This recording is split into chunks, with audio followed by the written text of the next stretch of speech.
Ya,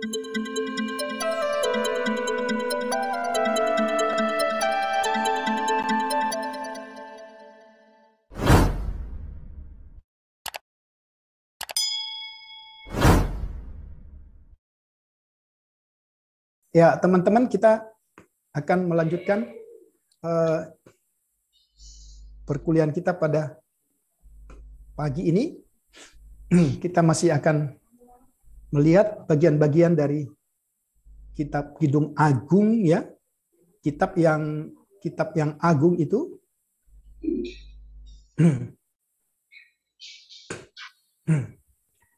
kita melihat beberapa pendekatan yang sudah kita bahas. Ada pendekatan drama, pendekatan mitos, ya, pendekatan pendekatan edukasi, pendekatan alegoris dan seterusnya. Nah, ini kita bisa lihat sehingga bisa memahami bagian-bagian itu. Nah, sekarang kita coba lihat isu-isu terhadap penafsiran alegoris. Ya. Ini yang bisa kita pahami. Dari mana kira-kira penafsiran ini, apa yang menjadi dasarnya? Ini kita sudah lihat kemarin, ya. Dan beberapa contoh penafsiran alegoris saya sudah berikan minggu lalu. Kita bisa lihat ini bagian ini. Oke. Nah, kita mencoba membuat analisa yang bersifat harfiah atau didaktis, ya. Perjanjian Lama memang memakai istilah perkawinan sebagai gambaran hubungan Allah dan umatnya, tetapi tidak dapat dalam pengertian fisik. Ya, sehingga kita tidak boleh katakan kita mempelai wanita, kita akan menikah dengan mempelai pria dalam pengertian fisik. Maka ini menjadi gambaran yang jelas di dalam Alkitab. Ya, sebaliknya dalam kitab ini perkawinan pertama-tama harus, ya, maksudnya dalam kitab Kidung Agung pertama-tama harus dipahami dalam pengertian fisik. Tidak ada kesan bahwa bahasa yang erotis diterjemahkan kepada kenyataan spiritual. Nah, maka memang kesulitan penafsiran terhadap kitab Kidung Agung ini akhirnya banyak atau mungkin sebagian besar penafsiran terhadap kitab Kidung Agung itu menghasilkan penafsiran alegoris. Kita sudah melihat contoh-contoh yang minggu lalu, ya. Ya, sehingga kita sampai termehek-mehek menyaksikannya dan seterusnya. Kita akan lihat. Nah, kita mau mempelajari dulu latar belakang penafsiran alegoris itu, ya. Jadi, kalau kita memperhatikan penafsiran alegoris itu memang muncul pada abad pertama sampai dengan abad keempat. Khususnya pada konteks gereja mula-mula, gitu ya. Nah, penafsiran gereja mula-mula terhadap kitab Kidung Agung, tetapi juga seluruh Alkitab yang namanya penafsiran alegoris itu sebenarnya dipengaruhi oleh cara berpikir Helenistik, ya, atau yang bisa disebut dengan Platonik dualisme. Yang disebut dengan Platonik itu ya pemikiran Plato, ya. Dualisme itu artinya begini. Jadi dia menjelaskan bahwa manusia itu terdiri dari tubuh dan jiwa, ya. Yang mortal sama immortal, ya.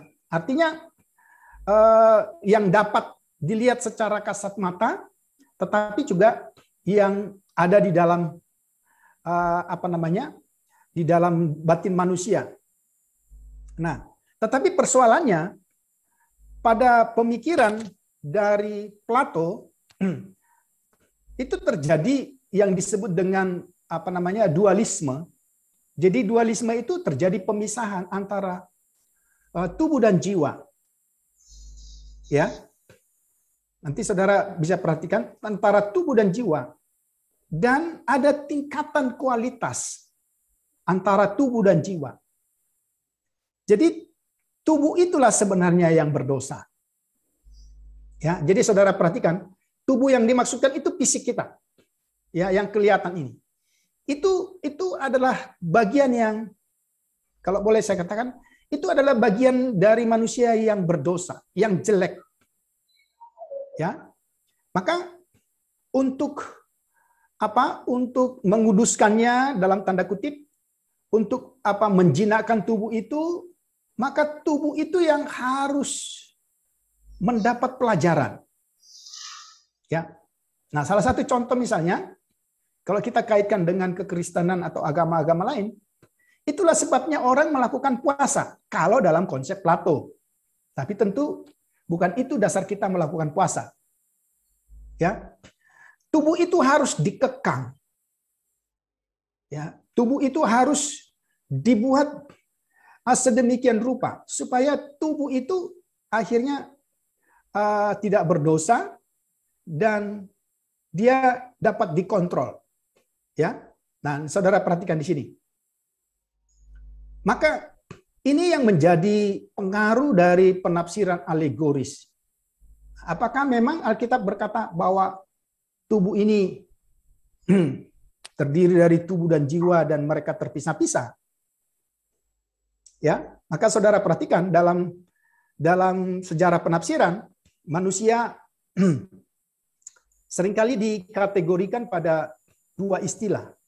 Ya, satu yang disebut dengan dikotomi. Jadi manusia terdiri dari tubuh dan jiwa. Tapi ada satu yang disebut dengan trikotomi. Manusia terdiri dari tubuh, jiwa, dan roh. Ya. Nah, apakah Alkitab memakai istilah itu? Ya. Kita tahu bahwa Alkitab kita memang memakai istilah tubuh dan jiwa. Ya.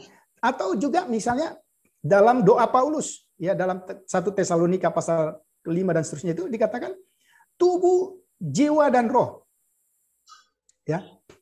Tetapi pengertian Paulus bukan pada pengertian trikotomi, bukan pada pengertian dikotomi. Sekali lagi, memang istilah tubuh dan jiwa atau tubuh, jiwa, roh itu dipakai dalam Alkitab. Tapi bukan dalam konsep yang dipengaruhi oleh Plato. Seolah-olah tubuh kita itu atau hidup manusia itu bersifat parsial, terpisah-pisah, potongan-potongan. Ya, padahal kalau kita belajar Alkitab sebenarnya tubuh itu adalah satu bagian yang utuh. Hidup manusia itu bagian yang utuh yang tidak terpisah-pisahkan.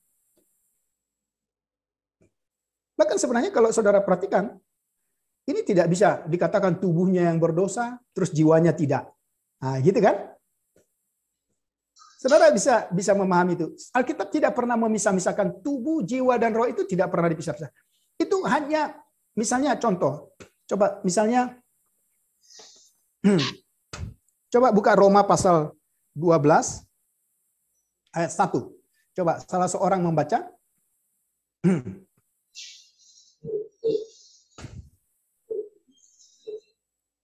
Ya. Ya. Silakan. Roma pasal 12. Ayat 1. Karena itu, saudara-saudara, demi kemurahan Allah aku menasihatkan kamu, supaya kamu mempersembahkan tubuhmu sebagai persembahan yang hidup, yang kudus, dan yang berkenan kepada Allah. Itulah ibadahmu yang sejati. Ya, saudara perhatikan.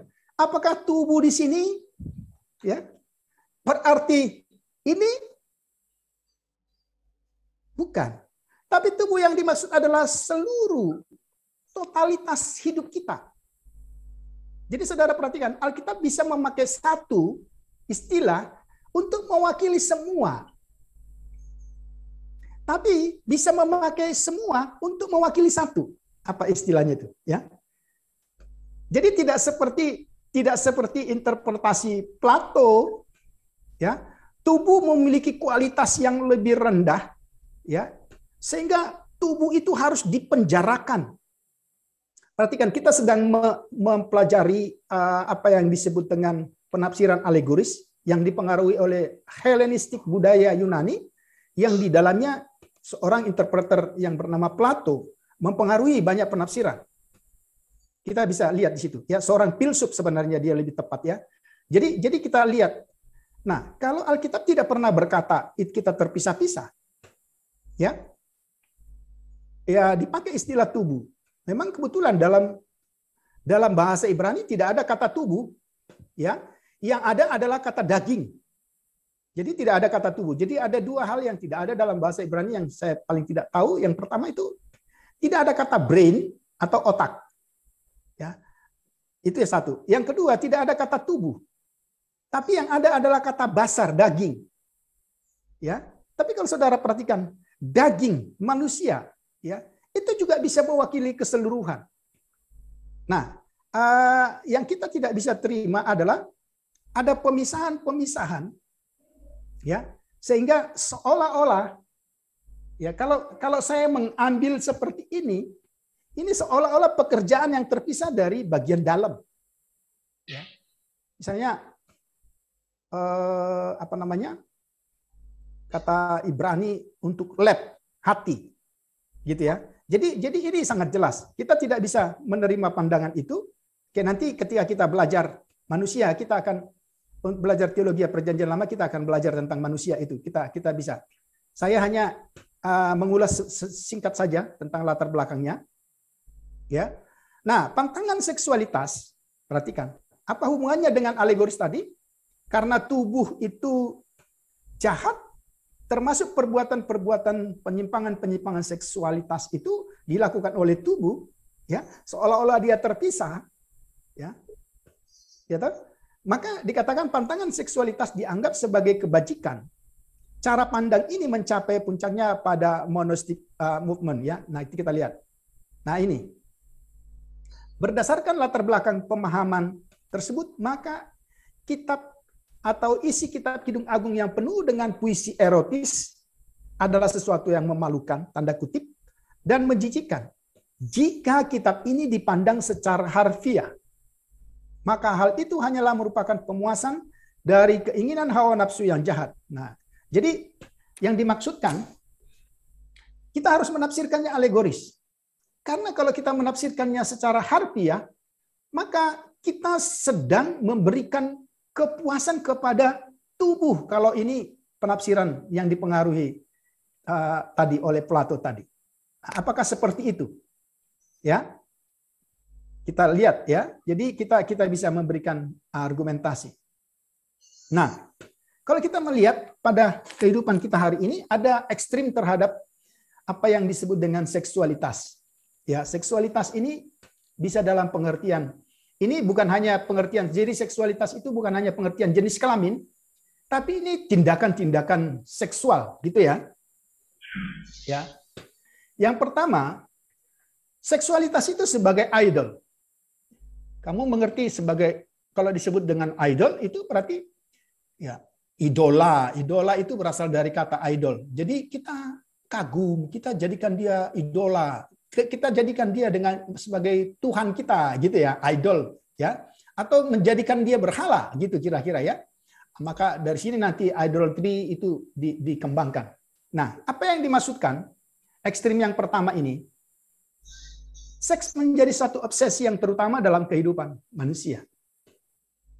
Ya, kalau saudara perhatikan, hubungan seks itu segala-galanya. Oke, saya yakin di dalam kelas ini semua sudah dewasa untuk bisa mendengar ini.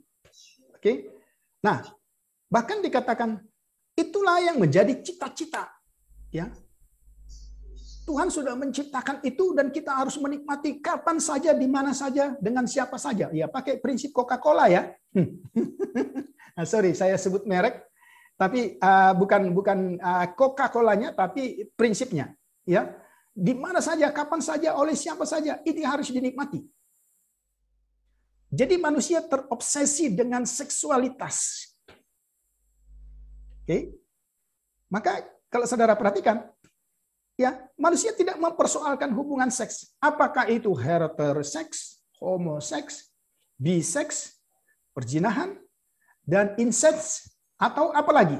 Saudara bisa teruskan. Ya, ada seks hubungan saudara, incest, apanya itu namanya ya? Ya, kalau saudara perhatikan, ada hubungan seks dengan binatang. Kalau saudara perhatikan, ya, wah itu sangat bebas ya. Kalau hari ini saudara tinggal klik itu bisa terbuka semua. Ya, ada manusia-manusia yang tidak perlu punya suami sebagai manusia. Ya. Tapi dia bisa menjadikan ular kah, menjadikan binatang apakah, dan seterusnya. Jadi saudara perhatikan, ini ekstrim yang pertama. Masyarakat membuat propaganda bahwa kehidupan tanpa seks adalah sesuatu yang membosankan dan tidak memiliki arti. Seksualitas dijadikan sebagai Tuhan.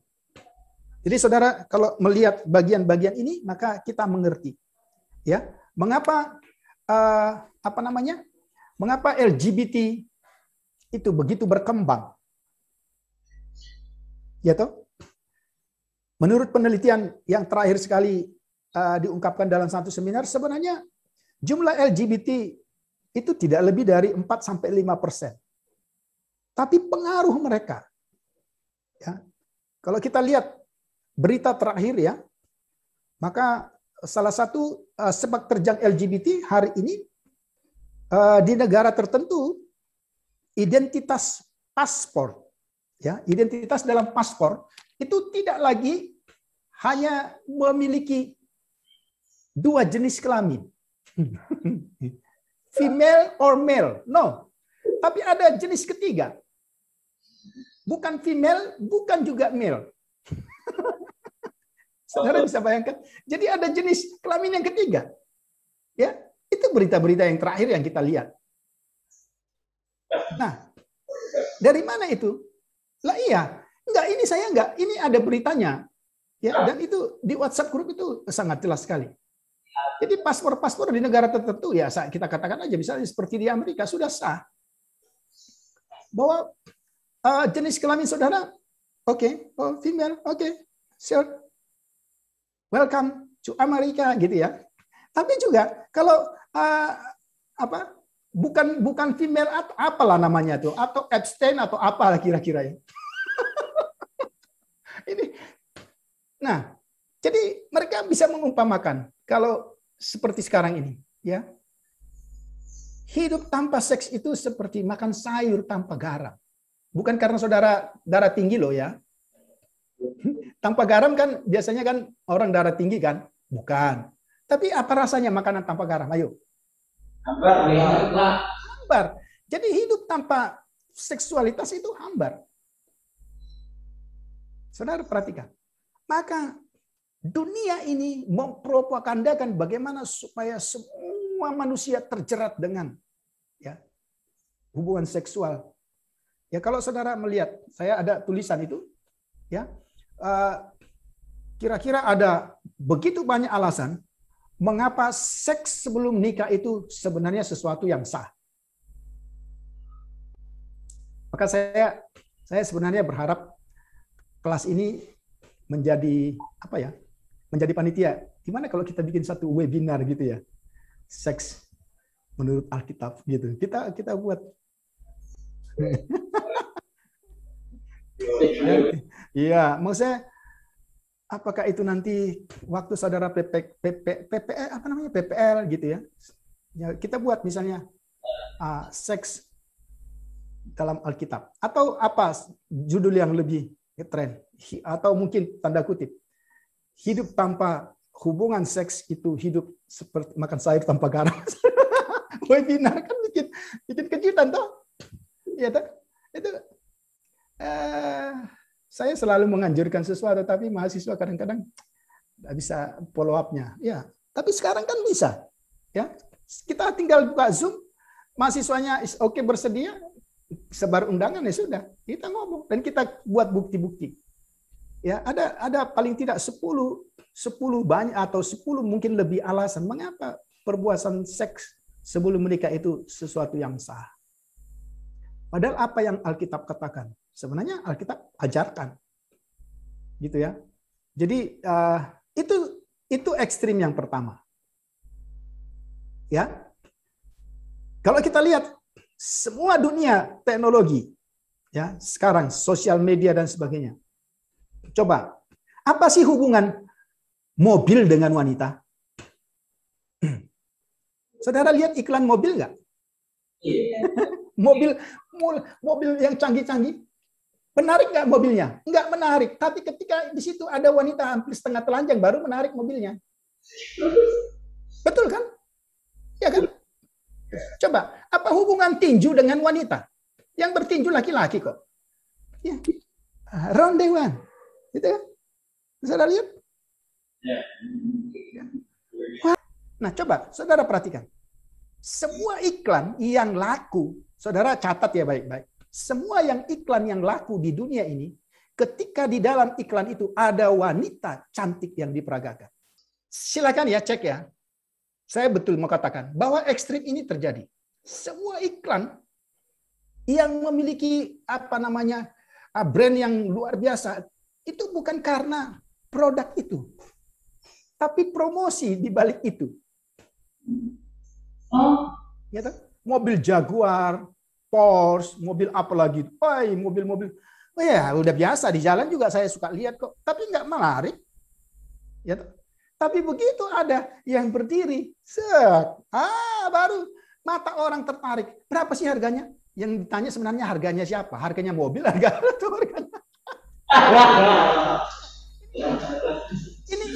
Ini propaganda dunia. Yang saudara tahu? Ya. Saudara tahu itulah yang paling menjatuhkan hidup hamba Tuhan hari-hari ini. Hamba Tuhan yang terkenal sekalipun. Ya toh, terjadi di Surabaya kan? Ya kan? Hamba Tuhan itu terkenal. Sampai hari ini STT-nya ada kan? Jatuh. Ya. Jadi kita nggak boleh main-main. Kita tidak imun. Kita tidak kebal. Tapi yang ingin saya jelaskan bagi kita hari ini, ternyata salah satu ekstrim yang sangat menggurus iman kekristenan hari ini adalah seksualitas. Perbuatan-perbuatan seks. Saya masih ingat. Jadi saya membuat mata kuliah ini menarik buat saudara karena ini hal-hal yang praktis. Saya membawa sekelompok pemuda. Ini terjadi di Papua. Sudah lama. Saudara, kalau orang Papua pasti tahu pasir putih ada di mana. Ya. Saya bawa mereka ke sana. Saya juga belajar nyetir mobil itu di sana. Ya. Saya bawa mereka, kemudian kita ibadah padang gitu istilahnya ya, tapi di pantai. Oke. Nah, yang buat saya kaget pertama bukan cerita tentang pertanyaan pemuda. Yang membuat saya kaget, saya pertama-tama tiba di situ ya dengan mobil di mana saya baru belajar bawa mobil. Ada satu pondok di pantai, pondok itu pasir putih. Saya nggak tahu Effendi punya tempat pasir putih atau Timo punya tempat pasir putih. Ya, saya nggak usah sebut namanya karena nanti. Saya duduk di dalam pondok itu. Saya lihat agak rata, memang agak menjondol sedikit gitu.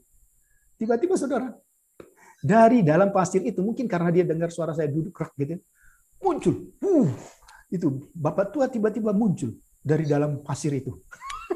Ternyata ada satu suku atau satu tradisi, mereka memang tinggal di dalam pasir. Artinya itu mereka tutupi diri mereka dengan pasir karena itu hangat. Jadi saya nggak tahu apakah itu hanya kebiasaan sesat atau, tapi bapak itu mungkin tinggal di pondok itu, ya. Tapi yang ini saya cerita, waktu saya menyampaikan firman Tuhan, biasa ya, seks, love, and dating gitu ya. Ya, seks, cinta, dan apa itu? Dating itu memang tidak ngetren di Indonesia, tapi di kampung saya ngetren. Dating itu apa ya? Kencan. Kan? Kalau di Indonesia kan enggak ngetren ya istilah dating ya. Kencan. Berkencan. Nah, setelah saya sampaikan itu, tiba-tiba seorang pemuda, saya tahu mungkin di situ juga ada pacarnya. Dia tanya ke saya, "Pak, boleh tanya?" "Oh, boleh." Dia bilang begini. Ini yang tanya pasti laki-laki, karena laki-laki kan lebih berani. "Boleh nggak Pak ya, waktu berpacaran itu kita berciuman?" Ini kelas bimbingan seks ya. Ini kan kelas apa namanya Kidung Agung ya. Jadi saudara nggak usah risih dengarnya. Wah, kalau saya nggak punya dasar, saya kan kegelagapan. Akan saya bilang, nggak boleh itu setan itu begini kan ini, gitu. Itu yang saudara dengar kan? Tapi saya slow aja. Saya pikir, oh itu pertanyaannya. Terus saya mulai lihat masyarakat banyak. Kemudian lihat kan. Saya mau melihat respon mereka. Semua begini. Kan menunggu jawaban toh. Tapi akhirnya saya nggak jawab dulu. Saya bilang, ya kira-kira gimana ya teman-teman yang lain? Boleh apa enggak? Mereka bilang, gitu kan. Itu kan rame. Saya bilang, iya. Kira-kira boleh nggak ya? Saya bilang. Coba kamu bayangkan, waktu kamu cium pacar, saya tanya, cium di mananya? Jadi ini, oke, ini open loh ya. Dia mulai agak pucat. Karena dia kan hanya bilang cium toh. Kamu cium di mananya? Oh, di kening, akhirnya di bibirnya, Pak. Wow, saya bilang, enak dong, saya bilang. Jadi saya nggak buat dia merasa tabu dulu. Tapi saya katakan, waktu kamu mencium dia, apa yang mendorongmu mencium dia? Teman-teman, waktu saya bertanya begini, perhatikan, saudara harus bertanya juga pada diri sendiri ya. Nanti saudara jangan ditanya orang, dan saudara juga waktu berpacaran juga bisa mempertimbangkan. Saya tanya, apa yang mendorongmu untuk mencium dia? Dia susah jawab kan? Roy, kamu bantu dia dong, bisa nggak jawab kira-kira? Apa yang mendorong seorang untuk mencium seseorang? Nafsu. Good. Itu jawaban yang tidak dipoles. Good. Waktu saya katakan, boleh nggak? Kenapa? Kenapa dalam budaya tertentu dalam Alkitab katakan cium kudus dan hanya cium, ya? Ada juga cium. Itu ada orang NTT di sini, ya toh? Atau orang Ambon di sini. Oh, ini ada orang Ambon atau itu ini kan cium ini toh. Tapi itu kan cium persahabatan. Tapi yang mengenaskan kalau dia makan itu apa namanya merah-merah itu sudah orang tua lagi suruh cium hidung ini, wah belepetan, kita lebih baik menghindarkan gitu. Betul, Jos? Iya toh? Nah, itu cium-cium budaya. Ada cium kudus dalam konteks Yahudi, ya, cium kening. Tapi yang mendorongnya, saya katakan, kayaknya kalau yang mendorong itu nafsu, saudara, tidak bisa. Dan hanya ada satu alasan mengapa saudara mencium. Tidak ada alasan lain kecuali nafsu. You nggak usah bilang, aku cinta padanya. Enggak. Nafsu. Saudara tahu? Ketika saudara mencium, ya, maaf ya teman-teman, ini kan kelas dewasa ya. Ya, oke. Ketika saudara mencium bibir seseorang itu, pernahkah berhenti sampai di situ? Enggak. Loh, kayaknya Pak Tobing ini hafal. Iyalah. Enggak pernah. Saya tanya, waktu kamu cium dia, apa seperti selesai gitu? Enggak lah. Itu namanya nyolong kan? Apa enaknya kalau nyolong? Betul nggak? Perhatikan. Saya perhatikan. Apa saudara pernah mencium? Gitu? Enggak lah. Itu namanya apa? Seperti pantat ayam kan? Pluk gitu. Iya, tahu pantat ayam itu langsung gitu? Enggak. Nah, saya tanya dia, kamu nggak berhenti, nggak pernah bisa berhenti, ya? Maka saudara perhatikan, waktu kamu cium pakai mulut kan? Karena saya sudah belajar waktu itu. Ya. Terus saya tanya, kemana kedua tanganmu? Selesai dia, nggak bisa jawab. Karena apa? Yang mendorong nafsu. Iya, si Effendi garuk-garuk kepala dia. Yang mendorong nafsu, apa yang saya katakan ini benar. Ya. Jadi kita tidak pernah berhenti di situ. Dan saudara perhatikan, ini termasuk tindakan seks yang akan memperlancar semua ke arah sana. Satu kali saya di kelas S2, itu contoh tadi. Akhirnya setelah saya jawab di kelompok itu, saya bilang, berarti kan tidak boleh. Karena yang melandasi kita untuk melakukan itu kan nafsu. Ya. Karena kalau kita mengasihi, kita akan menjaga orang yang kita kasih. Kita akan menghormati dia. Ya, saudara perhatikan. Jalan sama-sama dia aja sih kita sudah senang kok. Ya toh? Bisa cerita. Betul ya Brian ya? Bisa cerita. Ya, Ayub ya, betul ya? Bisa ngobrol. Nggak harus berhubungan dengan tindakan-tindakan yang seperti tadi. Dia bisa curhat. Bang, aku punya cerita loh, begini-begini. Wah, kita rasanya. Ya. Kalaupun ada angkot, kita nggak mau pilih naik angkot. Lebih baik jalan. Iya kan?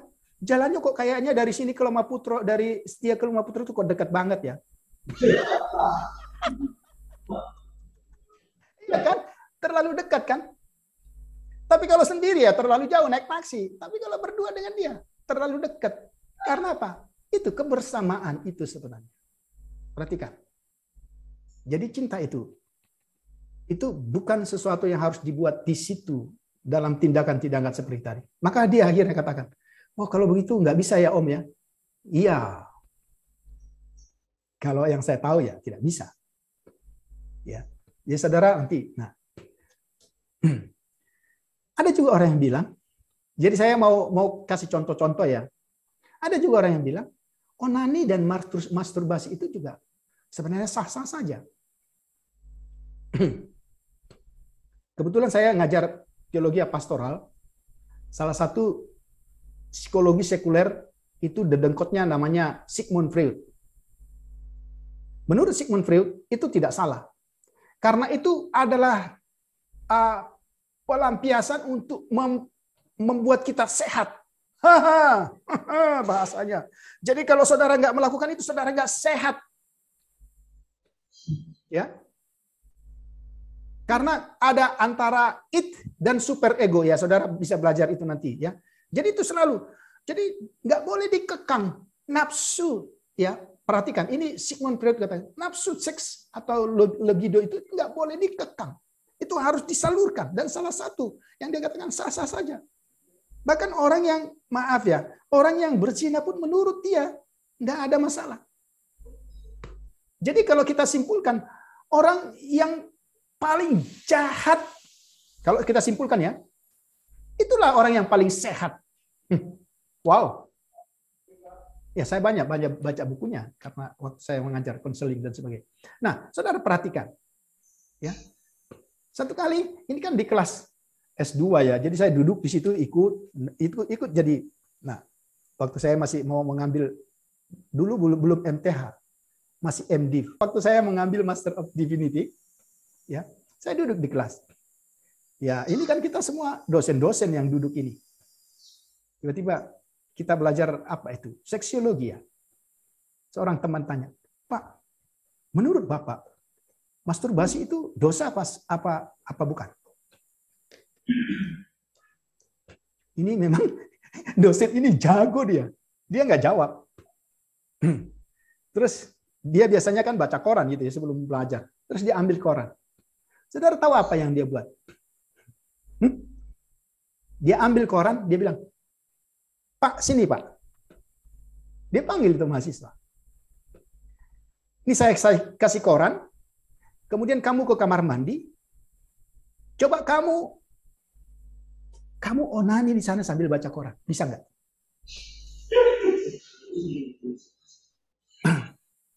Ini lagi-lagi kelas dewasa ya. Oke, saudara perhatikan. Enggak, cuman itu contoh. Kira-kira bisa nggak? Enggak. Karena apa? Waktu kita baca koran, pikiran kita ke koran, tapi melakukan tindakan itu. Kira-kira bisa? Enggak bisa.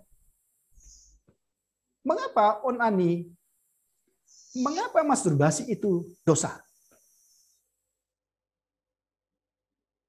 Karena saudara sedang melakukan hubungan seks di luar nikah. Karena saudara sedang berzina dengan pikiran saudara. Perhatikan. Saudara nggak dapat ini di kelas lain. Mungkin dosen lain tidak belak-belakan seperti ini, tapi nggak apa-apa, saya sampaikan ini. Ya toh, rasanya kayaknya hari ini terbuka ya, saya nggak tutup-tutupi, tapi ini untuk pelajaran kita. Nggak ada. Waktu seseorang melakukan itu, dia sedang membayangkan sesuatu. Betul? Ya. Betul apa salah, Malaki? Betul. Good. Termasuk untuk putri pun. Tidak hanya laki-laki. Kita sedang berzina dengan pikiran kita. Saudara tahu apa yang dikatakan Tuhan Yesus Kristus? Berzina pertama-tama bukan dalam perbuatan, tapi ketika saudara memikirkan sesuatu.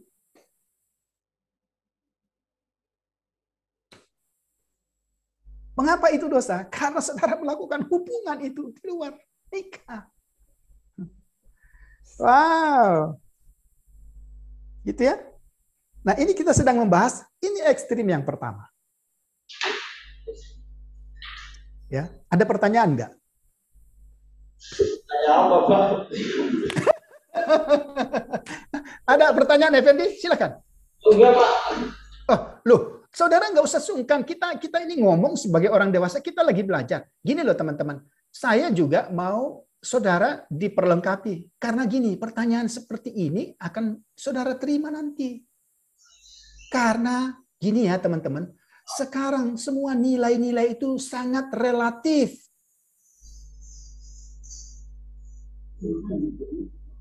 Ada pertanyaan, Ones? Pak.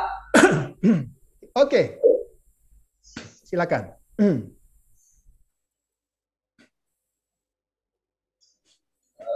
Yang saya mau tanyakan itu, boleh nggak misalnya, kan kalau zaman dulu kan saya searching juga, kalau zaman dulu itu tentara-tentara waktu mereka perang, itu mereka membawa foto istrinya. Nah itu dijadikan bahan untuk onani. Apakah itu dosa, Pak? Karena kan foto itu istrinya, jadi yang dipikirin dia itu istrinya sendiri. Iya, oh, good. Itu real, ya. Itu pengalaman-pengalaman tentara Amerika di film-film kita lihat. Tapi apakah hubungan seperti itu? Ya. Sekarang gini, saya tambah lagi masalahnya. Sekarang ada istilah. Ya. Jangankan itu. Saudara sekarang ini kan itu zaman kuno ya. Sekarang zaman modern. Sex by phone. Boleh nggak? Menurut saya nggak boleh. Karena itu bukan hubungan yang real. Sama dengan foto tadi. Apa yang saudara bayangkan? Karena Tuhan ciptakan hubungan yang real. Ya, seks by phone itu ada. Ya kan? Pertanyaan saya, ya, apa bedanya dengan nonton pornografi? Ya, pertanyaan ini bagus. Karena kita bisa nanti terjebak. Tapi lihatlah, Alkitab menjelaskan hubungan yang real. Bukan hubungan dalam pikiran. Apakah itu sama? Beda. Ya, ini sekali lagi pertanyaannya bagus sekali ini. Karena ini bisa menjebak. Tapi saudara tambah lagi ya nanti, George ya. Itu zaman kuno kan? Tapi sekarang ada yang tadi yang saya katakan itu. Dengan istrinya enggak. Bahkan, perhatikan. Wah, ini lebih jauh lagi. Ini dalam hubungan yang real. Tapi sebelum mereka melakukan itu, mereka perlu nonton itu. Boleh? Enggak boleh. Karena laki-laki dan perempuan sudah berzina dulu, baru melakukan hubungan. Ada loh yang begitu. Pernah dengar kasus itu? Pernah kita. Jadi enggak, apa bedanya dengan kita nonton film? Itu suami istri loh. Enggak siapa-siapa. Tapi boleh enggak diajarkan kok. Berarti saudara sedang tertarik kepada yang saudara tonton, baru bisa saudara praktekkan dengan pasangan saudara. Wow, itu perzinahan. Jadi tidak ada alasan. Ini orang dunia modern ini kan mau mempermudah segala sesuatu ya. Tadi yang kuno tadi itu menarik, gambar ya, di tengah hutan tidak ada apa-apa. Tapi saudara perhatikan, Tuhan sudah memberi kemampuan kepada manusia untuk bisa bertahan. Saudara tahu nggak? Saudara pernah dengar istilah, jadi Pak, umur gini, ada orang bilang, Pak, umur saya sudah 18 tahun, 19 tahun, 20 tahun. Ya, masa sih saya nggak boleh onani? Rasanya gimana, ngebet gitu. Ini apa yang saudara pikirkan kan? Betul pertanyaannya. Tapi saudara pernah nggak? Salah satu cara yang menurut saya, maaf kalau saya katakan kita alami. Saudara jangan malu ya. Setiap orang pernah mengalami apa yang disebut dengan mimpi basah, bukan?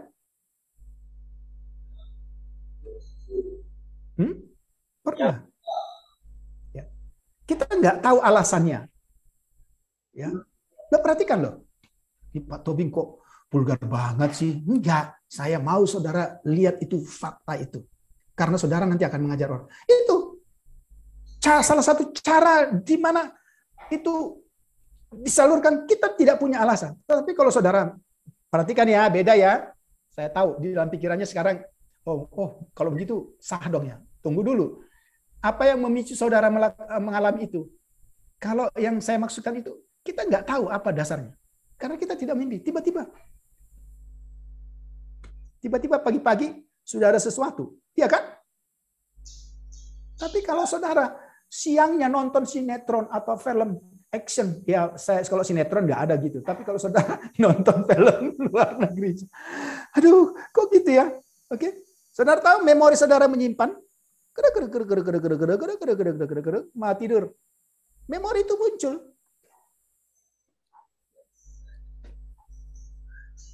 Ya itu nggak boleh. Ya, satu kali ada anak yang polos, maaf. Kenapa saya katakan begini? Ini saya dengar dari mamanya, masih keluarga. Wah, tadi pagi dia tanya saya, Mama, kok saya kencing ya, Ma? Padahal saya nggak merasa ngompol. Dia bilang gitu. Saudara tahu polosnya anak ini, anak laki-laki loh. Mamanya senyum. Nak, itu bukan kencing.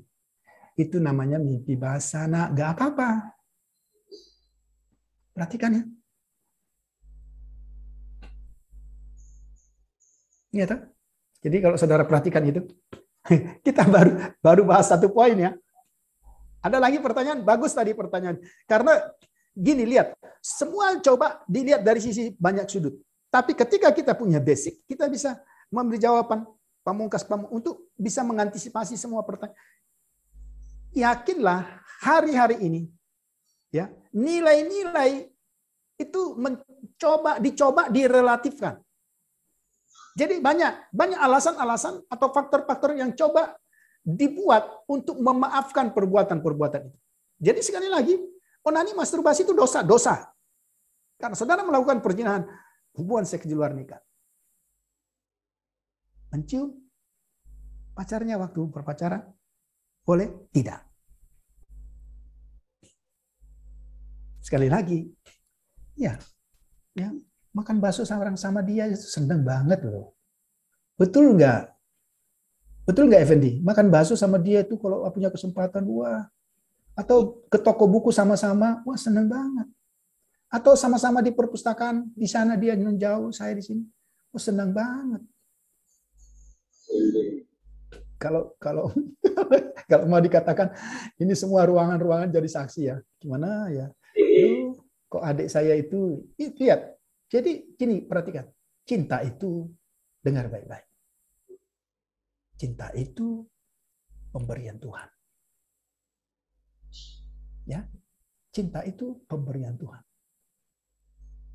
Cinta itu tidak salah. Cinta itu justru harus dijaga. Seks itu juga pemberian Tuhan. Dan dia harus dijaga. Ya. Jadi kita lihat, terlalu banyak propaganda. Ya. Ingatlah, makan sayur tanpa garam. Itulah propagandanya. Oke, yang berikut propaganda yang kedua. Ini kayaknya kalau pelajaran begini ini nggak ada yang ngantuk ya. Oke, nggak apa-apa. Karena kita belajar yang real. Oke. Pada sisi lain ada pandangan, ya, seksualitas adalah hal yang tabu. Ya. Jadi semua informasi mulai ditekan. Semua hal-hal yang bicara tentang seks itu mulai disimpan karena banyak yang berpikir itu tabu. Enggak, seks itu pemberian Tuhan. Seks itu indah dan harus dinikmati. Ya, tapi yang salah tadi ekstrim tadi. Ya. Ya, jadi nggak boleh dibicarakan. Masyarakat memiliki prasangka buruk secara terus-menerus terhadap seksualitas. Gereja memberikan kesan bahwa seksualitas adalah dasar bagi sebuah, tapi sekaligus menjadi sumber malapetaka di tengah-tengah keluarga. Siapa bilang? Ya, maka saudara perhatikan, ya. Kalau saya mau katakan, maaf, saya tidak mempersalahkan gereja siapapun. Tapi saya kalau dikatakan kita umat Allah, berarti kan gereja bertanggung jawab membina kita kan? Iya enggak? Nah, kalau terjadi banyak penyimpangan seksual di tengah-tengah jemaat, katakanlah jemaatnya hari ini hanya ada 10 orang, ya, 5 orang melakukan penyimpangan. Saya sebagai pendeta gereja ini berarti saya yang salah. Mengapa? Karena saya tidak pernah memberitakan pengetahuan tentang seks bagi saudara. Yang dibicarakan itu hanya berkat, hanya dosa, ya kan? Yang dibicarakan itu apa lagi? Bagaimana taat? Kenapa kita tidak bicara? Apa sih kata Alkitab tentang pornografi, tentang perkawinan, tentang seks? Boleh nggak sih? Homoseks itu gimana? Bagaimana dengan hidup lajang? Bagaimana dengan perkawinan? Itu kenapa nggak diekspos? Akhirnya banyak orang berguru di dunia, bukan berguru pada gereja. Nah, ya, saya dapat kesaksian dari Bu Esther waktu kami mengajar di teologi pastoral kemarin. Saya kan berdua ya, jadi gandengan dengan Bu Esther untuk ngajar. Wah, habislah mereka, mahasiswanya cuma 8, dosennya 2. Wah, habislah mereka kita bombardirkan. Tapi maksudnya ganti-gantian kan gitu. Tapi ada dia bilang, ya waktu dia mengusulkan sesuatu, pendidikan seks pada usia dini, banyak orang berpikir keliru. Dan dia ditolak pertama-tama, tapi waktu dia jelaskan. Jadi apa itu pendidikan seks? Jadi, kita nggak boleh bicara seks. Betul, kamu jangan bicara pornografi sama anak-anak. Saya ngomong begini karena semua orang dewasa dan itu terbuka. Tapi satu kali, ketika seorang anak berkata, lihat, pendidikan seks yang paling sederhana. Seorang anak, katakanlah usia berapa? 5 tahun. Dia katakan, anak laki-laki. Kemudian dia katakan, dia punya adik perempuan. Dia bilang sama mamanya, Mama, kok, perhatikan ya, ini pertanyaan pendidikan seks yang sangat simpel, sederhana. Anak ini berkata, laki-laki, Mama, aku tanya dulu ya sama Mama, kok adik itu, ya, kok Priska itu, katakan namanya Priska ya, kalau pipis dia duduk ya, Ma?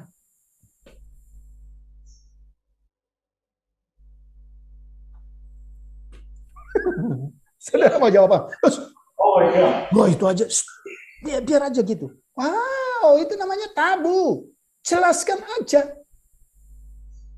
Bagaimana kalau perempuan? Jelaskan. Iya, Nak. Karena ya alat kelaminnya perempuan itu beda dengan kamu. Kalau kamu kan tidak mungkin duduk, ya, karena posisinya begini. Lihat, waktu saya jelaskan itu, apa ada yang pantang, tabu? Enggak. Tapi banyak orang tua. Orang Batak ini ya. Orang Batak ini ya. Dia bilang, jembabani. Tahu artinya? Tutup mulutmu. Nah, terus laki-laki juga tanya, Ma, itu kok kakak kaos dalamnya beda dengan saya? Seperti itu. Pertanyaan sederhana kan? Jangan nggak jawab. Karena nanti kalau kamu nggak jawab, dia tanya keluar, jawaban di luar salah, dia melakukan penyimpangan. Betul? Ya, saya mempersiapkan ini bapak-bapak nanti ini jadi bapak-bapak, ibu-ibu ya. Kalau saya ngomong gini, karena saya sudah ngomong. Satu kali anak bertanya, ini lagi tidur-tiduran, baca-baca. Aku di situ. Ya, tiba-tiba dia tanya, "Ah, gimana?" Dia tepuk perut mamanya. "Gimana aku dulu ada di sini?" Terus maaf, dia tunjuk. Terus keluar dari bawahnya mama ini. Gimana itu? Jangan tutup mulut anakmu. Jelaskan. Ya. Gimana dia bisa diproses ini? Terus bagaimana ya aku kok bisa ada? Kok bisa ada di perut mama? Ya, saudara harus jelaskan. Ada anak bertanya sama bapak, bagaimana cara membuat saya? Saudara kan harus kasih pelajaran. Ya, ada loh bukunya itu, buku-buku pelajaran. Jadi saudara bisa kasih tunjukkan anatomi ini loh tempatnya. Kalau anatomi itu kan tidak membuat image anak-anak. Saudara tahu? Mengapa anak banyak rusak? Karena orang tua tidak mengajar mereka dalam pendidikan seks. Mengapa jemaat banyak rusak? Karena gereja tidak mengajarkan pendidikan seks. Tabu, semua tabu. Suku-suku tertentu jangan ngomong itu. Iya, tabu kalau diketahui orang, tapi main sendiri diam-diam. Iya kan? Tabu itu kalau diketahui orang, tapi nyelonong lewat pintu belakang. Ya, pernahkah kita bicara? Enggak, selama saudara ada, pernahkah saudara mendengar tentang pendidikan seks melalui gereja?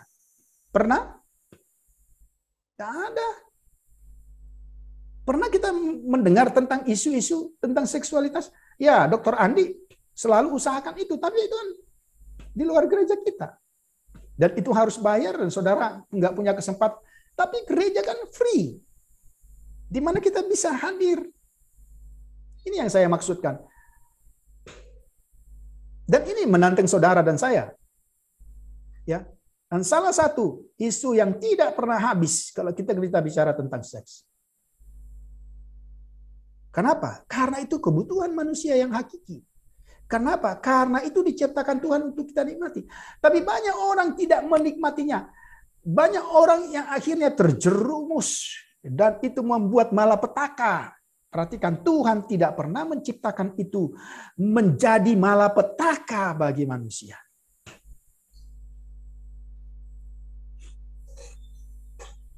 Ini yang kita lihat.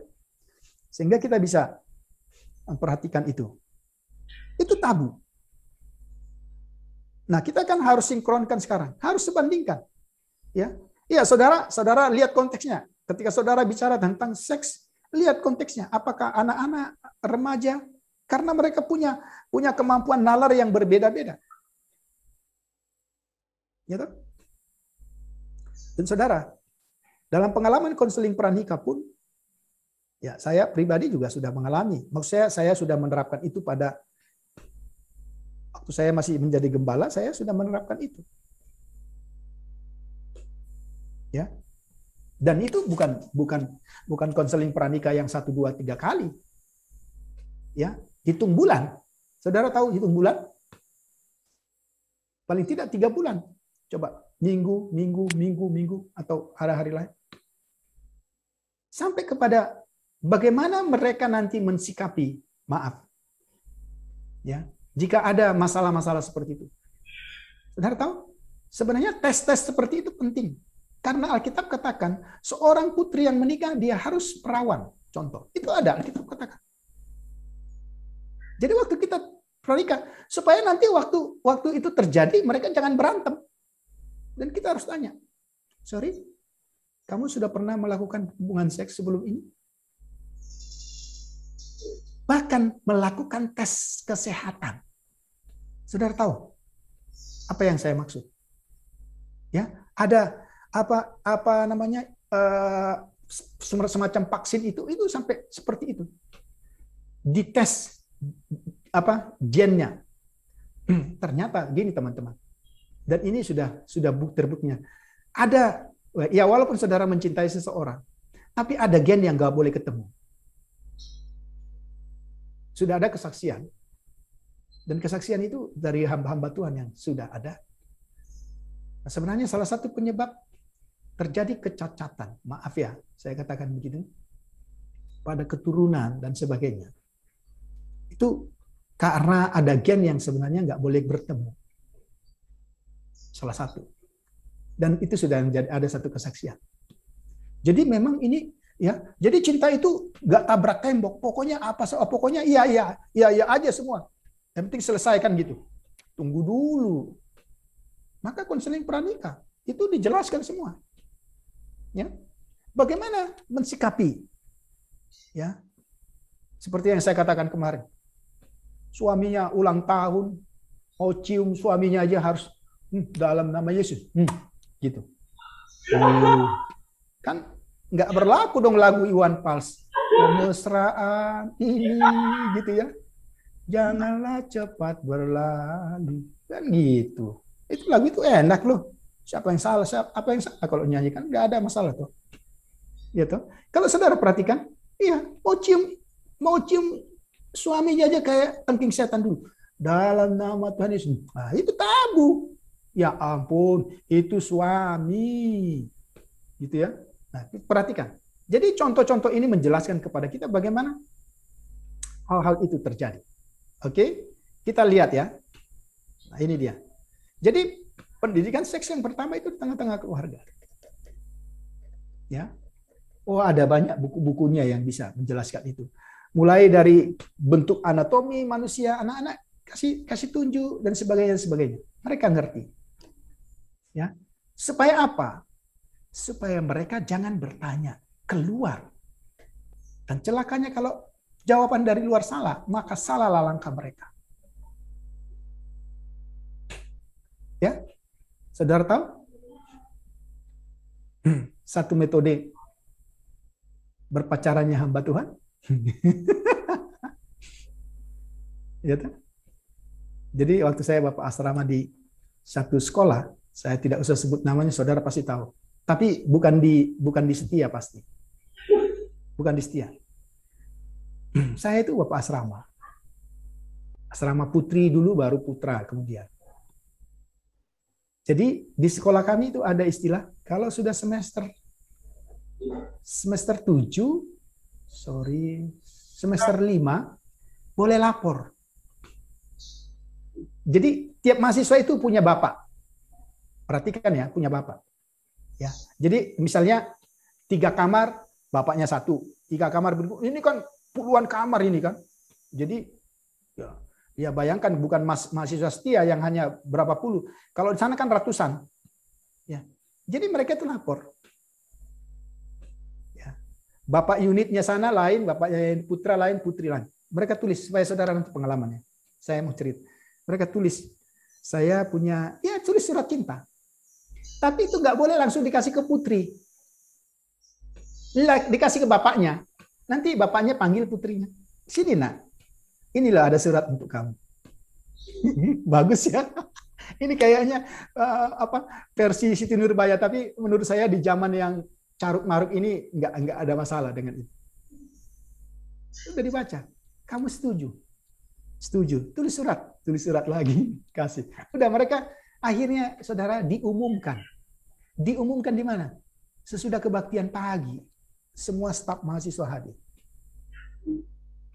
Jadi saudari Feber sudah ditaksir oleh saudara ini, ya. Jadi mereka akan menjalin hubungan, perkenalan dan sebagainya. Saudara tahu? Ya. Jadi itu. Nah, kemudian difasilitasi sekali 2 minggu. Selain mereka, karena mengapa sekali 2 minggu? Karena tiap 1 kali minggu kan mereka kan weekend kemana-mana kan gitu kan. Jadi sekali 2 minggu mereka difasilitasi pacaran minimal 2 jam. Di mana? Di rumahku. Jadi gayanya itu ya udah bawa Alkitab. Tapi kan asrama putra itu kan di sana, asrama putra di sana. Jadi dia harus jemput itu putrinya. Wah, disitulah pertama sekali mukanya merah karena dia akan diketawain ditonton oleh semua orang. Mulailah putri ini dibawa dari kamar. Mulai dengan jalan.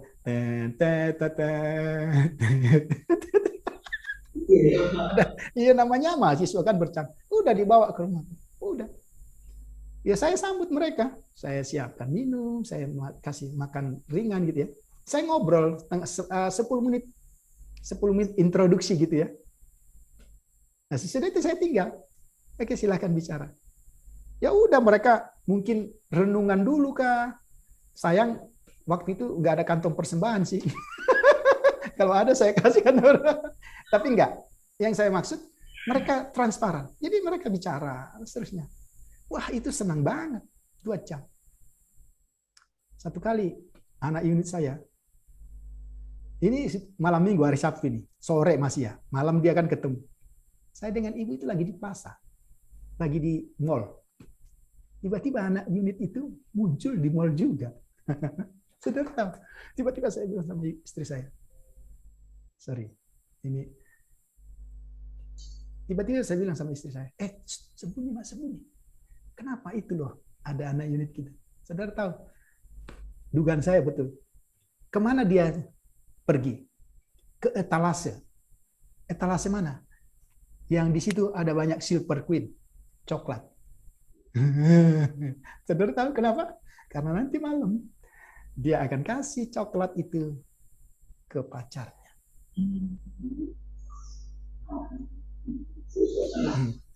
Udah tuh, saya sambut mereka malamnya. Udah. Besoknya pas kerja praktis atau apa itu, saya bilang saya pura-pura bersuara tapi muka saya ke sana. Ya saudara ngerti. Dia dekat.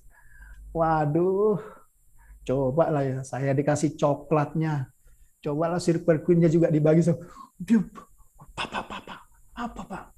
Oh, kenapa saya bilang? Saya kan ngomong Silver Queen.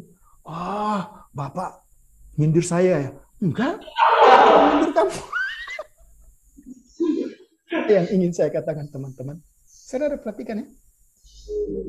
Jadi cinta itu ya memang harus diekspresikan. Iya toh? Maka nggak ada yang jatuh cinta sama robot kan? Ya. Aku cinta padamu, ada pertanyaan kan nggak ada.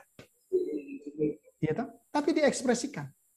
Mungkin ekspresinya sangat simpel ya, Silver Queen yang harga mungkin sekarang sudah mahal ya. Dulu kan nggak murah itu.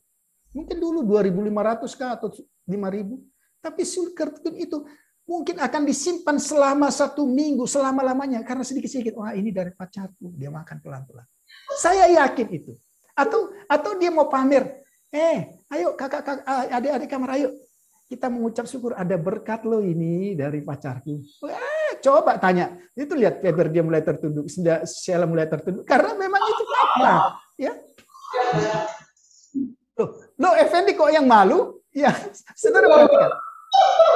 Karena Kidung Agung itu jelas dia akan mempromosikan orang yang dikasihi. Gak ada orang yang kita kasih kita jelek-jelekan. Aku nyesal sama dia. Oh, dia itu lo bau, dia itu begini. Saudara salah jatuh cinta kalau gini. Meskipun dia jelek, saudara akan katakan, oh enggak lah, abang itu kan memang kelihatannya suaranya aja, kumisnya aja yang panjang, tapi hatinya enggak gitu kok. Katanya. Coba aja, kumisnya kok udah dipotong. Iya, gitu. Jadi,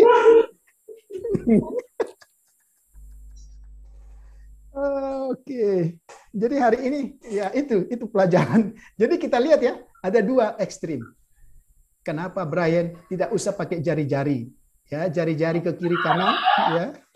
Nggak usah pakai jari-jari ya. Nah, tapi apa yang saya katakan itu begini, itu menyentuh saya, menyentuh kita semua. Kecuali saudara robot. Ya, mengapa? Karena kita adalah makhluk yang diciptakan untuk jatuh cinta, dicintai dan mencintai.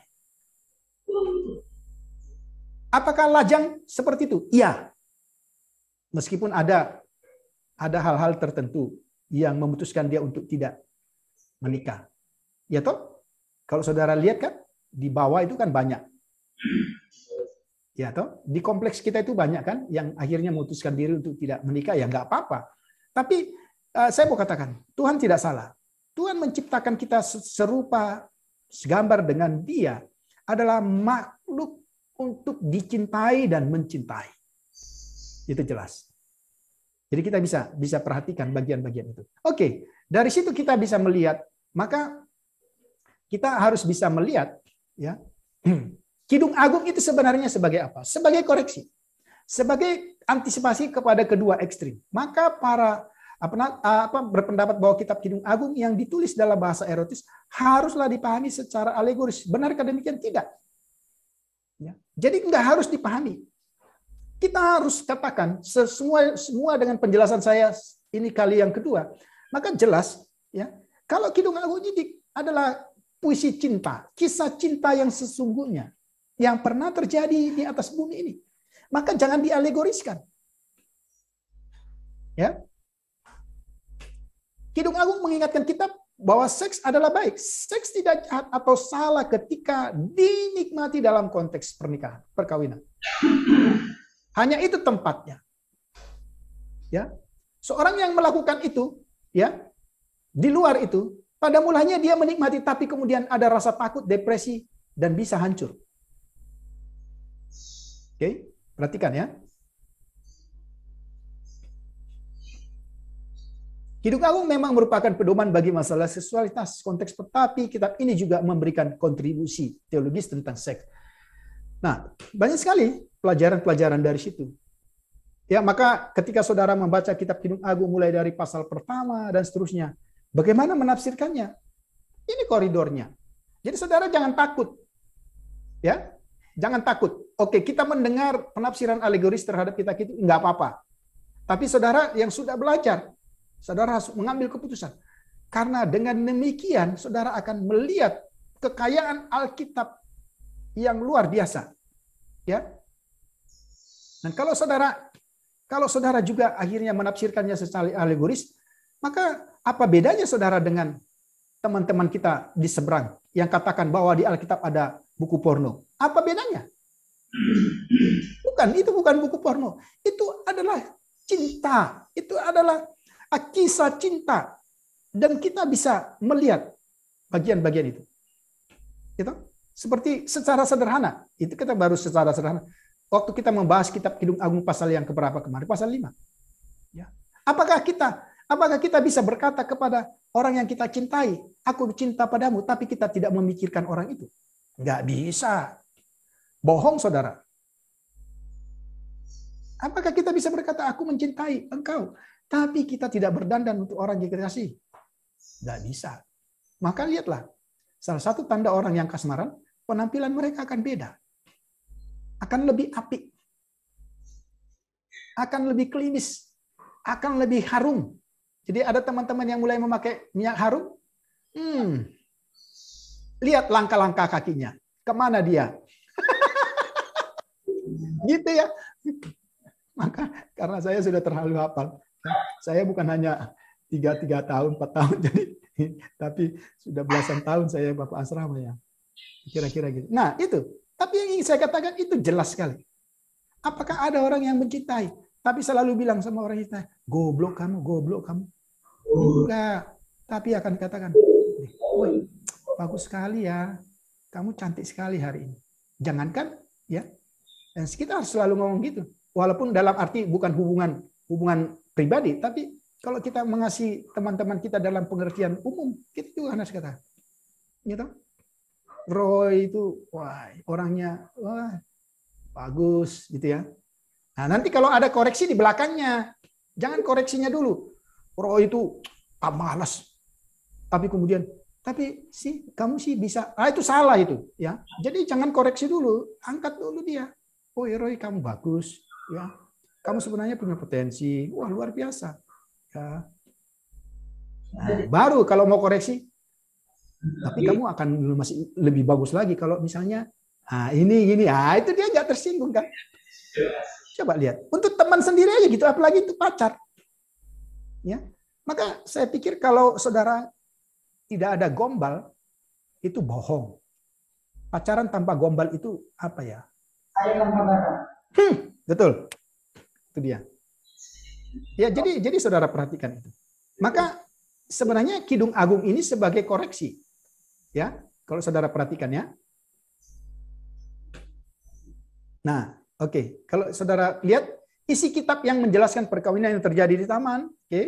Hal ini mengingatkan kita akan kisah tentang Taman Eden. Ya. Maka saya sudah tanya saudara, kitab yang paling vulgar itu ada di kitab Kejadian pasal 2. Ya. Alkitab mengajarkan hubungan seksual dalam konteks perkawinan. Oke, manusia istrinya keduanya telanjang, tetapi mereka tidak malu. Ini bicara tentang keintiman.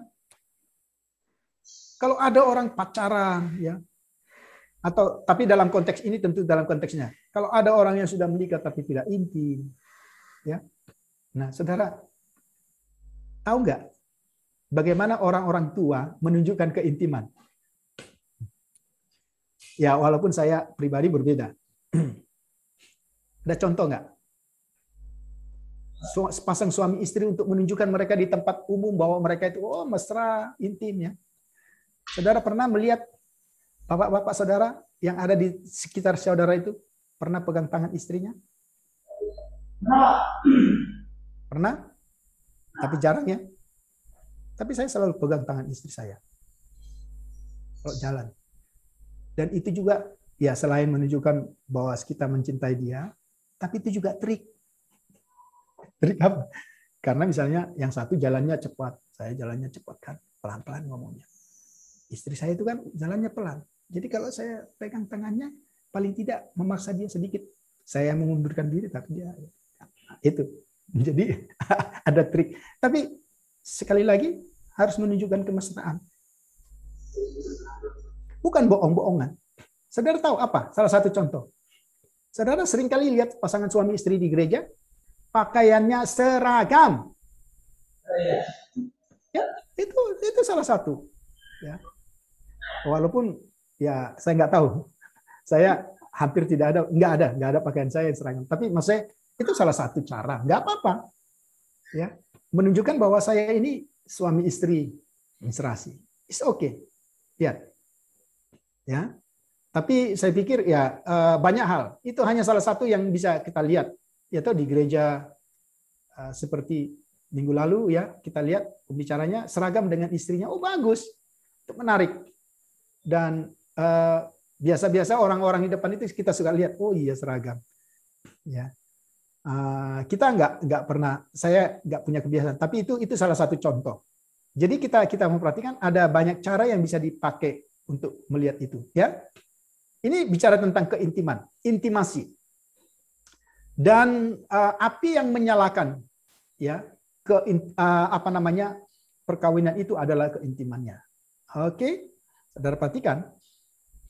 Rusaknya hubungan manusia dengan Allah mengakibatkan hubungan manusia dengan sesamanya juga rusak. Keintiman, kalau saudara perhatikan ya, Kejadian pasal 3 itu berubah. Ya, tadinya saling percaya, sekarang saling curiga, saling kecurigaan, ketertutupan dan sebagainya. Tadinya mereka telanjang, tidak ada masalah. Tapi begitu mereka sudah berdosa, wah, cara pandang mereka sudah berbeda. Cara pandang mereka kepada Tuhan yang tadinya orang yang mengasihi mereka, mereka anggap itu sebagai musuh. Cara pandang mereka kepada istri dan suami yang tadinya adalah teman yang kasih mulai curiga. Benar nggak ya? Nah, mereka mencoba menutupi diri mereka. Nah, saudara perhatikan itu. Ya, jadi kita lihat Kidung Agung adalah satu kitab yang mendapatkan kembali satu cinta yang telah pergi. Oke. Kitab ini menggambarkan pembaruan cinta manusia yang sebelumnya merupakan kebahagiaan mereka. Oke, ini kita lihat. Kesimpulannya, oke. Jadi kalau saya pribadi, pendekatan saya harfiah. Oke, bisa dijelaskan? Bisa. Ya, Kidung Agung juga. Tapi perhatikan, selain menjelaskan hubungan cinta itu, saudara perhatikan ya. Ya, bukankah saudara memikirkan Tuhan? Kalau saudara katakan saya mencintai Tuhan, iya. Bukankah saudara akan berdandan? Paulus katakan supaya kita tidak kedapatan bercela, kita harus berdandan untuk Tuhan. Ya. Ya, bukankah kita memuji Tuhan sebagai bukti bahwa kita mencintai Dia? Ya. Perhatikan. Ya, jadi klop semua. Kidung Agung juga mengajarkan hubungan manusia dengan Allah, metafor perkawinan. Tapi menurut saya bukan itu yang pertama. Supaya core-nya tidak hilang. Ya, Allah membuat perjanjian dengan umatnya seperti perjanjian perkawinan. Itu yang saya katakan kemarin. Ya, ada satu istilah yang digunakan hanya untuk perkawinan, itulah istilah berit, perjanjian. Allah membuat perjanjian dengan umatnya seperti perjanjian perkawinan. Bangsa Israel tercerai dari Allah, pakai istilah tercerai ya, ketika bangsa itu melupakan Allah, menyembah ilah asing. Nah, ini yang disebut dengan perzinahan secara rohani. Sama kan? Ketika ada seorang suami mulai melirik atau mulai berhubungan dengan orang lain yang bukan istrinya, itu sama. Ketika kita berhubungan dengan ilah-ilah lain, apakah itu penyembahan berhala dan seterusnya, maka itu juga yang dilakukan dalam konteks perkawinan. Akibatnya, ya perhatikan, Allah menceraikan mereka. Saudara bisa baca. Ini yang kita lihat. Jadi dua pendekatan yang sah, tapi pendekatan yang pertama itu adalah pendekatan harfiah, tapi yang kedua pendekatan didaktis teologis, iya. Jadi kedua pendekatan ini tidak boleh dirubah urutannya. Sehingga kita tidak menghilangkan historisitas atau kesejarahan bahwa ini betul-betul adalah satu kisah yang bisa kita nikmati. Ya. Kidung Agung mengajarkan seksualitas sejati adalah antara laki-laki dan perempuan. Oke. Seksualitas sejati hanya ada dalam konteks perkawinan.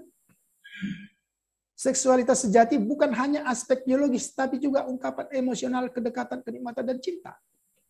Ya, makanya sebenarnya cinta, seksualitas itu bukan segala-galanya, itu hanya salah satu aspek. Ya tuh. Nanti saudara akan belajar lebih dalam lagi bagaimana seperti itu terjadi. Ya, seksualitas yang sejati menuntut suatu komitmen dan kesetiaan. Ini yang kita lihat. Oke, ini yang kita bisa amati dari bagian-bagian ini. Ada interpretasinya, tapi nanti bisa kita lihat pada sesi berikutnya. Saya stop share dulu. Kalau ada pertanyaan, silakan. Ya, silakan.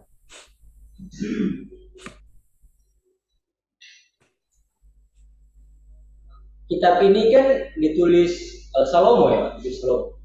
Ya, salah satu pandangannya begitu ya. Bagaimana nanti kan Salomo kan punya banyak istri, Pak. Ya. Ya, justru kalau kita lihat dalam interpretasi, justru sebenarnya itu yang saya katakan tadi, Kidung Agung ini sebenarnya sebagai koreksi. Ya, jadi ini sebagai koreksi terhadap pelanggaran-pelanggaran itu. Maka kalau kita perhatikan memang kisah Salomo, dia sedang bicara tentang sebenarnya konteks hubungan yang benar itu ya seperti yang dijelaskan dalam tulisan ini. Itu yang memang kita lihat. Maka memang sejak awal, baik dalam konteks manusia secara umum, Tuhan menetapkan, ya toh, perhatikan, menetapkan itu satu gitu ya, ya toh. Tapi misalnya dalam konteks bagaimana seorang raja pun sebenarnya juga sama. Kalau kita lihat Ulangan pasal 17, jadi ini klop, ya. Nah, maka kisah ini, ya, begini, kisah ini justru sebenarnya ingin mengembalikan kepada sesuatu yang hilang itu. Ya, justru terjadi. Jadi ini semacam koreksi bagaimana sebenarnya. Ya, inilah sebenarnya menurut saya pribadi inilah sebenarnya ilham Roh Kudus untuk mengembalikan manusia bukan pada kegagalan Salomo. Ya, tetapi pada apa yang pertama sekali ditetapkan oleh Allah. Ini kalau kita semua sepakat. Penulisnya Salomo, tapi walaupun bukan Salomo misalnya, kitab ini tetap menjadi kitab yang menjadi koreksi untuk menjadi standar. Karena sejak awal memang Tuhan menetapkan seperti itu. Maka kalau saudara perhatikan kan tidak ada sesuatu yang membatalkan apa yang sudah ditetapkan Tuhan itu. Nah, walaupun kemudian konteksnya Salomo ada dalam konteks Kejadian pasal 3 kan? Setelah manusia itu berdosa dan seterusnya dan seterusnya dan seterusnya. Tapi kan Tuhan harus mengembalikan semua ini kepada yang semula. Ya. Ini memang menjadi apa ya? Bisa dilihat orang menjadi polemik. Kok bisa ya? Ya saya pikir inilah tulisan ya sebagai wujud bahwa ada pembaharuan, gitu ya. Inilah yang diinginkan. Jadi bukan pada kondisi, kita tidak berguru pada kondisi manusianya, tapi apa yang firman Tuhan ingin ajarkan. Meskipun yang menuliskan ini misalnya adalah orang yang pernah gagal. Nah, itu dia. Ya. Oke. Ada lagi? Pertanyaan? Silakan.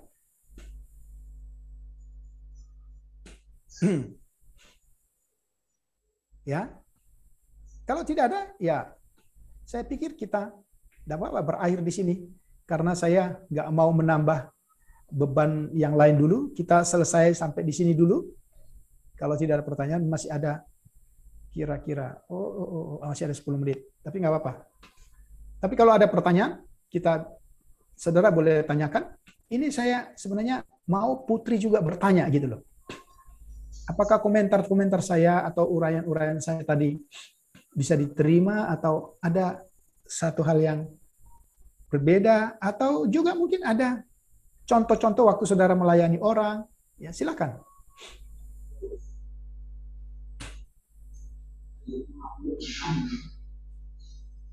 Iya, putrinya cuma 2, tetapi nggak apa-apa, cuma 2 pun boleh bertanya.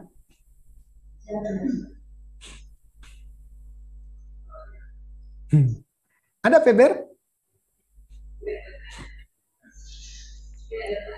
Oh, salah. Oke. Silakan.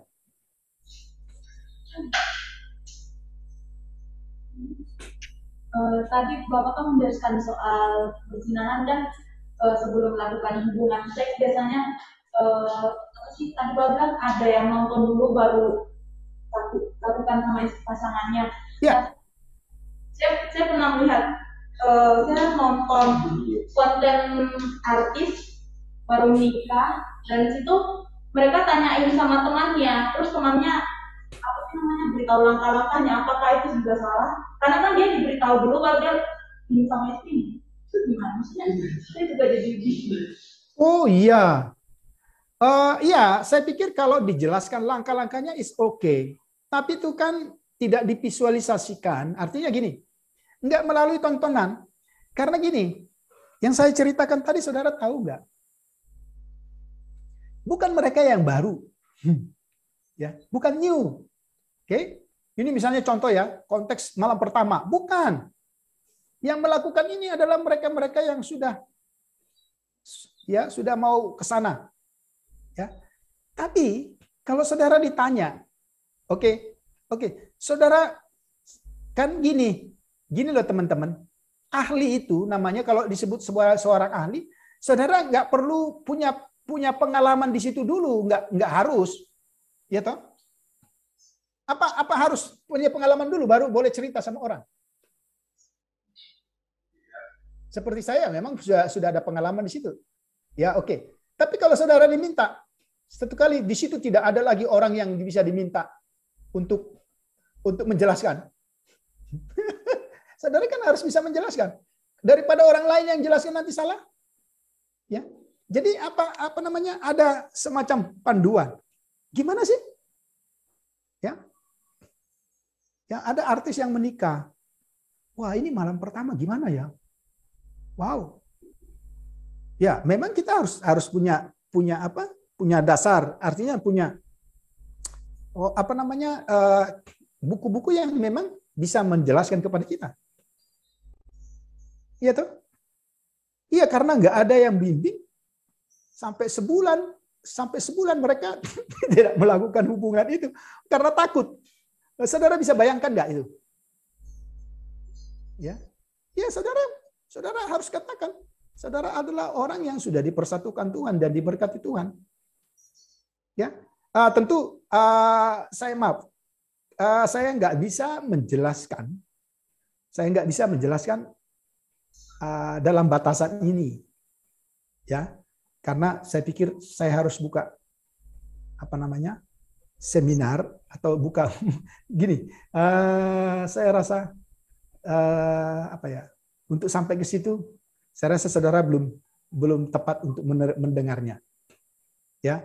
Tapi yang saya maksudkan dengan contoh tadi, nonton dulu baru melakukan itu bukan mereka yang baru. Saudara tahu yang dimaksud nonton dulu. Itu hanya sebagai pemicu. Wow. Ya, berarti kan masing-masing berzina dulu dengan pikirannya. Baru melakukan hubungan.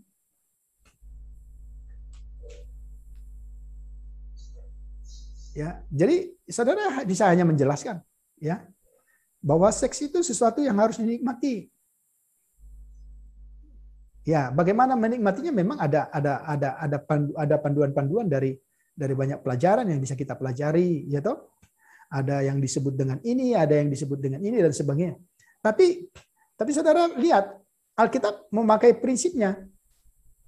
Ya, salah satu prinsip yang dipakai oleh Alkitab, kita mencari kesenangan orang lain lebih daripada kesenangan kita. Saudara tahu nggak? Prinsip ini ternyata berlaku juga dalam hubungan seksual. Saudara tahu, ini saya akhirnya terbuka sedikit, meskipun nggak banyak. Dengan prinsip ini, ketika seorang melakukan hubungan itu pun pegang prinsip ini. Apa hubungannya? Ketika kita hanya berpatokan pada kepuasan pribadi, ya, maka yang lain kita abaikan. Saudara tahu sifatnya laki-laki? Saya pakai istilah mobil, ya. Jadi laki-laki dengan perempuan itu seperti gas dan rem. Laki-laki dalam hal apapun, bahkan dalam hubungan seksual itu seperti gas. Ya. Saudara perhatikan. Tapi kalau dia pakai prinsip yang tadi yang saya katakan, setiap orang mencari kesenangan orang lain, maka dia jangan pakai injak gas itu dalam-dalam. Dia harus mengimbangi, di sini ada rem. Jadi keseimbangan itu. Maka ketika itu terjadi, saudara perhatikan ya, dalam hubungan seksual pun seorang itu harus melihat kepuasan itu pertama-tama pada pasangannya, bukan pada dirinya. Wah, saya sudah terbuka ini. Alkitab ajarkan loh. Prinsip ternyata itu berlaku. Coba kalau kita nggak perlakukan, ya seperti yang saya katakan, begitu mulai ya,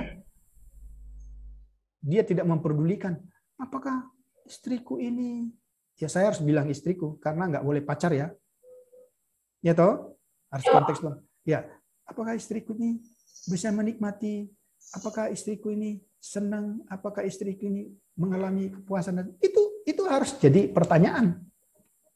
Sama, istri juga nanti akan bertanya seperti itu. Saudara perhatikan, Alkitab kita clear. Iya, saya akhirnya jadi terbuka juga, ya. Itu lihat, saudara perhatikan. Jadi masing-masing tidak mencari kepentingan sendiri, termasuk dalam hubungan seksual juga begitu. Loh, itu diajarkan Alkitab, ya. Ya. Maka saudara perhatikan, dalam konteks pacaran pun perempuan itu harus jadi rem. Ya. Kalau ada laki-laki yang bilang begini, perempuan, dengar ya, cuma 2 orang di sini. Tapi saya sampaikan ini karena ini Zoom. Tidak apa-apa. Ini kan direkam, nanti akan dipublish. Ya. Dalam pacaran pun perempuan harus tetap menjadi rem. Ya. Laki-laki itu selalu tergoda dengan matanya. Tapi perempuan menilai dengan perasaannya. Laki-laki ini, aku pikir. Tapi perempuan apa? Aku rasa. Kan gitu ya. Dan perasaan itu prosesnya lebih panjang. Daripada pikir, lihat, pluk, langsung mau. Saudara perhatikan, kejatuhan seorang laki-laki sebagai gas. Karena dia mau tancap gas terus kan. Ini dalam konteks pacaran ya. Karena kegagalan seorang perempuan menjadi rem.